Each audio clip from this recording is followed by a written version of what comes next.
Hello, friends. When I started out taking the training to become a Hakomi therapist, that was back in 2019, I think. No, 99. It's 99. Um, I didn't really know how powerful it was until I really got into it, and we were practicing on each other, and I was working with practice clients. That's how it works when you learn a new skill. And it was incredibly powerful. And I remember some of in my early clients, which were just practice clients, just to get the skills down. I remember there was one woman who I did just this one session. She was in town visiting a friend, and it was so big and transforming for her. She said, "My God, I've been in therapy for 3 years and I have never gone this deep." So I thought, wow, this is powerful, and what I think is powerful is that we learn to be present in our experience, in the rawness of the emotions, in the full felt sense in the body. So basically, there is a story. There's always a story that goes with the emotion. The story causes the emotions. And maybe it's also the other way around. I have experienced that in myself too. But for the most part, when you when you drop the story, if you can, because it's not always easy, and you will never be forced to, you will be invited to see what happens. Because Hakomi is all about, it's an experiential therapy where you actually get to become your own science lab, we can call it, where you can start exploring what is going on inside, as opposed to being lost in the story that is very intimately connected to the body's felt sense. So when I talk about, being in the rawness of the feeling, I don't think most people really know how to do that, what it means, because the story and the emotions are so intimately linked that it can be very hard to separate them in the beginning. So that's often what we will do if you start out working with me. And if this is new for you, it's not new for many people, but it is new for many people also. Then you are being invited to really pay attention and lean into or turn around or have a curiosity to what is happening in the body itself, in the felt sense. Is there a tension? Is there an energetic vibration? Is there a pain? Is there a heaviness? So it's the felt sense of what is happening.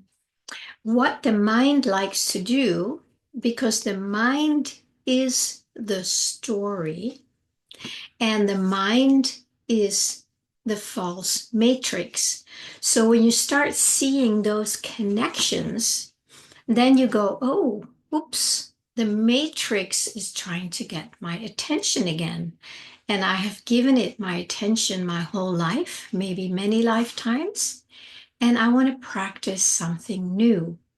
So as you start feeling this, whatever it is, what I see a lot is like, yeah, but I'm afraid that this and this is going to happen. And, so the client will talk about what it means or what they're afraid of might happen, which is what the felt sense in the body is the impact of that story. That is the reason we're feeling it, is because we are afraid something is going to happen, and we are afraid of what other people will think of us, or we are afraid that if we don't do this, that people will not like us anymore, and on it goes. So, as we have talked about a lot, that fear is the fuel or the fodder of the matrix.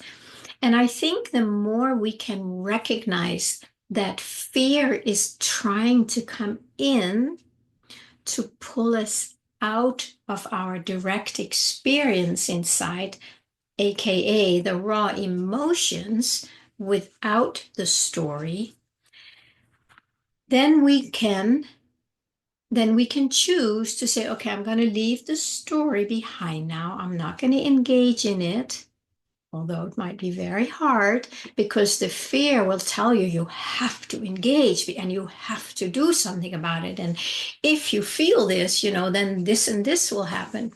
So there's many, many layers of fear that want your attention, want my attention. The more we recognize it for what it is, the easier it gets to not engage and instead go in and feel the raw emotion of fear of being left, fear of not being liked. And when you feel that fear, there is another story attached to the feeling, because then memories will come in like, oh my God, when I was young, this and this happened. And, so it's not about suppressing any of that or bypassing it. It's allowing it. And maybe there is time where you need to really talk about the story of what happened back then, because it had never been allowed, and it had been suppressed so much that you may not even have known it was still there. So of course there will be a space where you may just have to verbalize it and repeat it and go over it until the charge of what happened there that has been funneled into the story, until that dissipates. And then you can be present easier with the feeling of the fear of abandonment, the fear of not being liked, the fear of not being good enough. It's a common one for all of us. So then you go in and you just feel that. And it's so different when you do it without the story. The story will keep you going over it and have you go over it and over it. And the story takes you away from the rawness of the direct experience. It really is a skill, and it's a good skill that we need to practice. I think practicing it with somebody who has been trained in that and knows how to do that. And there are many, many people all over the world. It's becoming more and more common. Hakomi therapy is all over the world. It's not just something I do. So you might have somebody, in your town who does it, or you can reach out to me and do it over Zoom if you don't live in my town. But the practice of it is very liberating.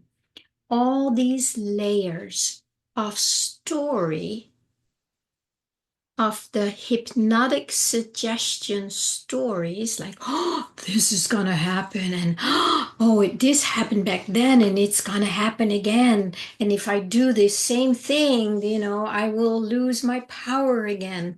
These are all the stories, and they are valid because it did happen, but they are not going to liberate you. They will just perpetuate the energy of the emotions until you are able to be present with the raw emotions themselves. The tricky part about the matrix, I'm sure I've said this before, it's so unconscious. It is so tricky. It's like it's just there and you don't even know it's there, but your attention is there, and your attention going to all this fear stuff is what causes the emotion. So we need to make conscious what it is that the stories are trying to make you believe, what the stories are telling you to be afraid of. Once you see them, then you will feel the connection to the rawness of the emotion that it's connected with.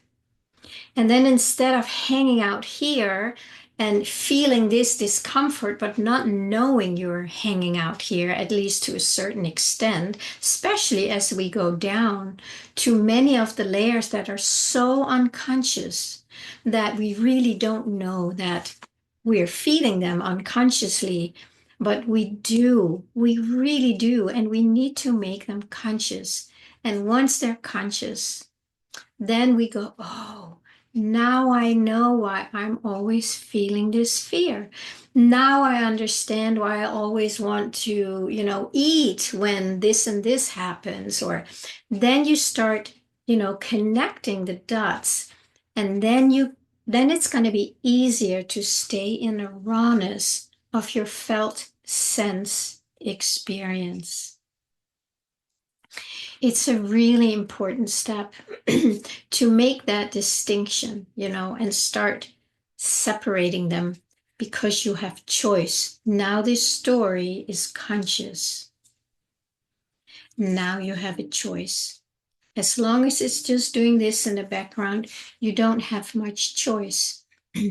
But when we do some, inquiry and some curiosity and feeling into the body where the story is in the emotion because they're like this. But now we make them conscious. Now they're like this. And now we can choose, not you, but you. And then we go in there and just feel it to the best of our ability. You do not need to be perfect at it.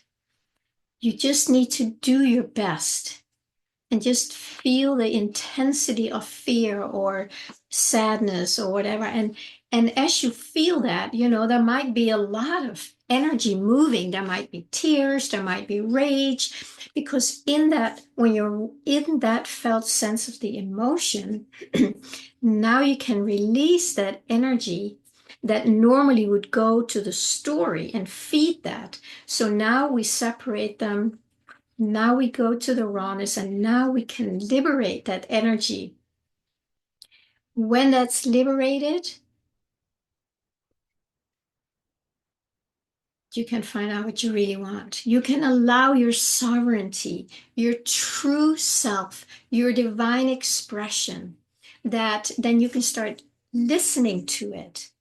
For instance, and this is based on somebody I just talked to very recently, if you feel a deep need to take space to be alone because the world is too overwhelming or it drains your energy, and I think most of you can relate to this anyway, I certainly can. If I ignore that need for solitude, there's a reason. There's a need arising, and then there's a story telling us, oh no, you can't do that because people won't like you, yada yada yada. Now we know the story is like, oh, okay, so I have been giving my power to the story instead of honoring a real true need in me for just having a lot of space. And as you know, light workers, star seeds, we need a lot of space. When you're hypersensitive, you need a lot of time on your own because all the energies out there can be very overwhelming because they're not they're not connected to truth. So that's one example. So then you can start honoring and feeling into this need for space, to be alone, to be present with yourself, to get to know yourself at a deeper level, to learn to honor your expression. How do you function as a unique divine being, which is very different than this being here, which might be a light worker or might be something completely different. But we're all individuals, and we need that time, especially now, to find out What is my flow? How does my expression move in my body and in the world? And then it's a matter of learning to honor it and to listen to it and to love that part of yourself. I will put a link below. It's a little meditation I did, created many years ago, I think. It's called the All Formula, which stands for allow, listen, and love. So it's kind of a little bit step by step how you can just go in and just feel and listen and honor. And the more we do that, it just softens and it becomes just, you don't need to listen so deeply to all the resistances because they will disappear. And instead, you will just be much more in tune with your flow. And you're going to like it. And you're going to meet people who resonate with your flow. The ones out here who are doing, loop-de-loops, they don't resonate with your flow. You can hang out with them and have fun, but it's not going to feed your soul. You want to be fed your soul, you want your soul to be fed with people who resonate with you. It feels really good. So that's my invitation today, to really learn to feel the rawness of your experience and separate it from the story. And then eventually you will really start flowing in a new way in your life with new beings, new lovely souls that you'll feel nurtured by and you will resonate with and you will feel fulfilled. They won't drain you. You will still probably need your space, but it's not it because we do. But it's not like, oh my God, this energy is too much for me. So if you are alone in all this, I always invite you to join my first Tuesday of the month online gathering where we share this. We learn to feel our deepest desires and our deepest flow and realize that that is actually the divine calling and that we're all different. But it's nice to do it with other people because you feel a resonance in there and you feel like, oh, okay, then I can do it too. Or maybe what I feel is valid too.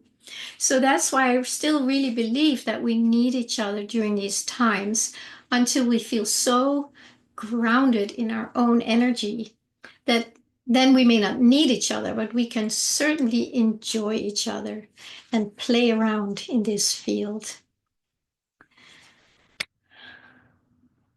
Give it a try or reach out to me if you need help with that. Have a great day.